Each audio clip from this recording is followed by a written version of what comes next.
maalin maalmaha ka mid ah amiirka muuminiinta Cumar bin Khadaab ayaa qaabilay wafdi ka socday magaalada Ximis. Magaaladan waxaa loo yaqaanay Kuufadii yareed sababtoo ah dadkeeda aad bay u dacwo badnaayeen, madaxdana uma dulqaadan jirin. Cumar ayaa ku yiri wafdigii, ii qora liiska dadka masaakiinta ah ee magaaladiina jooga si aan wax ugu diro. Wafdigii waxay qoreen liis dheer. Cumar markii uu liiskii akhriyay wuu naxay, wuxuuna arkay magaca ugu horeeya ee liiska masaakiinta ku qoran inuu yahay Saciid bin Caamir. Cumar ayaa wafdigii weydiiyey, wuxuuna ku yiri, waa kuma Saciidkan? Waxayna dhaheen, waa guddoomiyahayaga. Cumarna waxa uu ku yiri, amiirkiina ma masaakiinta ayuu ka mid yahay? Waxayna dhaheen, haa, wallaahi maalmo ayaa soo mara uusan gurigiisa dab laga shidin. Cumar bin Khadaab garkiisa ayuu gooyey oohin darteed. Waa guddoomiye haysta qasnadii dowladda, haddana gaajo la ildaran. Haddaba waa kuma ninkan la yaabka leh? Maxaase ku kalifay nolol noocan ah? Bal aan dib u eegno taariikhdiisa. Soo dhowaada saaxiibayaal, aniga waxaan ahay Abshir Casaawe, halkanna waa Casaawe Media. Maanta waxaan idinla wadaagi doonaa qisada Saciid bin Caamir. Intaana muuqaalka sii gudagelin, haddii aad nagu cusub tahay, nagu soo biir oo subscribe saar channelka. Haddii aad hore noogu xirnaydna, muuqaalka leegde oo na sii sheergare. Qisada Saciid waxay ka bilaabanaysaa maalin madow oo soo martay magaalada Makka.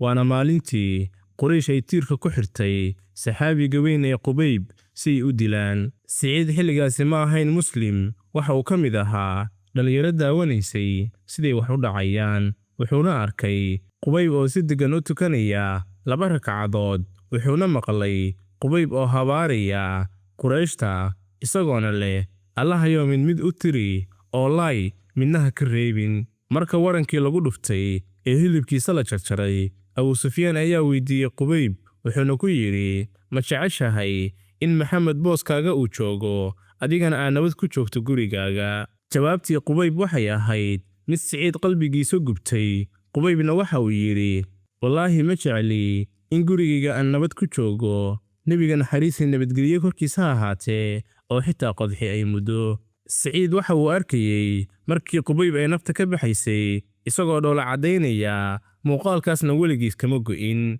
Habeen walba wuu ku riyoon jiray, waana sababta keentay inuu islaamo kana soo cararo magaalada Makka. Waqtigii Cumar bin Khadaab, Saciid waxa uu ahaa nin suuqa isaga socda oo adduunka saahid ka ah. Cumar bin Khadaabna waxa uu ogaa in ragga noocana ay yihiin kuwa keliya ee ummadda lagu aamini karo. Cumar wuxuu u yeeray Saciid, wuxuuna ku yiri, Saciidow, waxaan kaa dhigayaa guddoomiyaha Ximis. Saciidna waxa uu yiri, Cumarow, alla dartiis ha i fidnaynin. Cumar waxa uu yiri, dhibka dusha ayaad iga saarteen oo khilaafada ayaad ii dhiibteen, markaas baad cidla igaga cararaysaan. Wallaahi inaanan ku dhaafayn. Saciid wuu aqbalay, laakiin shuruud ayuu ku xiray. Wuxuuna yiri, ha isiin wax mushaar ah, waayo waxa aan ka qaato baytulmaalka waxaan u arkaa dab aan caloosha gashanayo. Wuxuuna u safray magaalada Ximis isagoo wata hal dhar, bakoorad iyo weel biyo ah.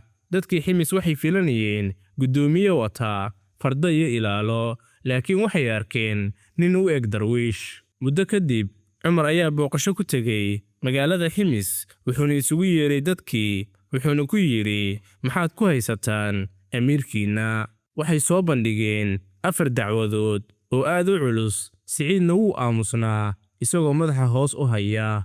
Dacwadii koowaad waxay dhaheen, bannaanka nooguma soo baxo ilaa ay waqti dambe noqoto. Cumar waxa uu eegay Saciid, wuxuuna ku yiri, ka jawaab Saciidow. Saciid waxa uu yiri, wallaahi waan dhibsanayaa inaan sheego, laakiin maadaama la igu qabsaday, aniga ma lihi qof shaqaale ah. Subaxdii marka aan soo kaco, cajiinka ayaan qasaa, waxaana sugaa ilaa uu ka qamiiro, kadibna waxaan dubaa rootiga, kadib ayaan qubaystaa oon u soo baxaa dadka. Dacwadii labaadna waxay ahayd, habeenkii ciddii u timaada kama jawaabo oo albaabka ma furo. Saciid waxa uu yiri, maalintii waxaan u hibeeyey dadka oo bulshada ayaan u adeegaa, habeenkiina waxaan u hibeeyey Alla subxaanahu wa tacaala oo salaatuleyl ayaan tugtaa. Sidaas darteed dadka uma soo bixi karo habeenkii.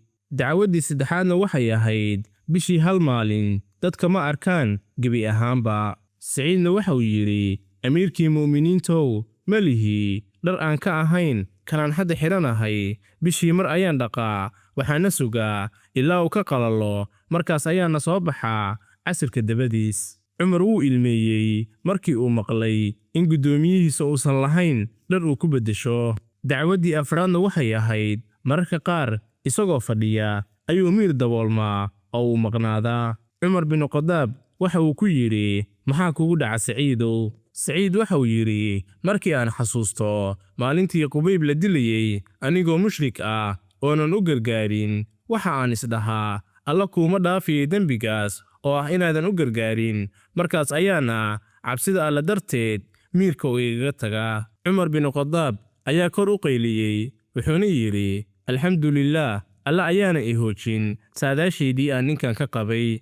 dacwaddiina halkaas ayay ku dhammaatay. Saciidna waxa uu noqday mid la wada jecel yahay. Cumar bin Khadaab markii uu Madiine ku laabtay, waxa uu Saciid u soo diray 1,000 diinaar oo dahab ah si uu u kaalmaysto noloshiisa. markii Saciid uu furay kiishkii uuna arkay dahabkii, dib ayuu u booday isagoo leh, inna lilaahi wa inna ilayhi raajicuun, sidii qof masiibo ku dhacday oo kale. xaaskiisa ayaa soo carartay, waxayna ku tiri, maxaa dhacay? ma amiirkii mu'miniinta ee Cumar ayaa dhintay? Saciidna waxa uu ku yidhi, maya, wax ka weyn baa dhacay. adduunye ayaa guriga soo gashay si aakhiradeenna u burburiso. xaaskiisa oo iyaduna saalixad ahayd waxay ku tiri, iska saar haddaba. Saciid waxa uu qaatay dahabkii, wuxuuna u qaybiyey masaakiintii magaalada ilaa uu ka dhameeyey, iyadoo reerkiisana aysan habeenkaas wax cunno ah karsan. sanadkii 20aad ee hijriyada, Saciid bin Caamir waxa uu ku geeriyooday magaalada Ximis. markii hantidiisa la eegay, lama helin waxaan ka ahayn bakoorad, weelka biyaha iyo saxan. waxa uu xukumayey gobol dhan oo qani ah, laakiin wuxuu ka tegey adduunka isagoo gacmo maran balse qalbi buuxa. taariikhyahanadu waxay yidhaahdaan, haddii aad rabto inaad aragto nin dhulka ku socda laakiin u dhaqmaya sida qof jannada jooga oo kale, eeg Saciid bin Caamir. maanta adduunku waxa uu u baahan yahay madax leh rubuc ka mid ah damiirka Saciid. waa cashar ku socda mas-uul kasta. xilka ma ahan fursad hanti lagu urursado, ee waa imtixaan adag oo aakhire lagula xisaabtamayo.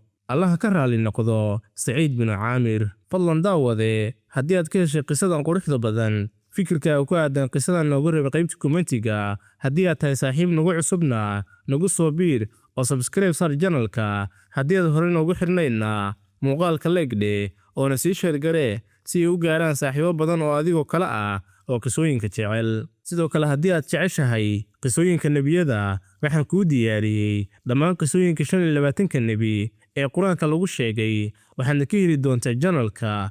sidoo kale waxay kugu diyaarsan yihiin playlist gaar ah, halkaas ayaadna ka daawan kartaa.